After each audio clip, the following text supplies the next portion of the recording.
Hi everyone! Welcome back to another episode of Gameplay Classic.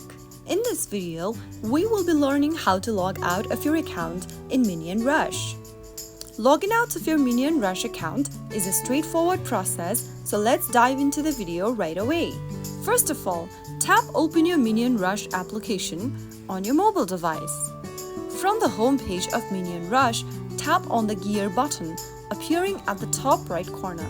Go to the connectivity options from the menu at the top.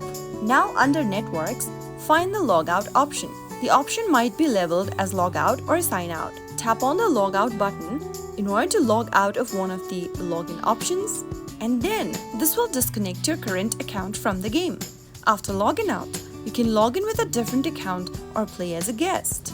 If you have linked your game progress to a social media account like Facebook or Google Play, ensure you know your login details to log back in when needed.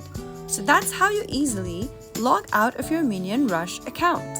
If you found the video to be helpful, go ahead and give us a thumbs up. Don't forget to subscribe to our channel by hitting the subscribe button. Press the bell icon so that you'll never miss another upcoming upload from us. I will see you again in the next episode. Thanks for watching.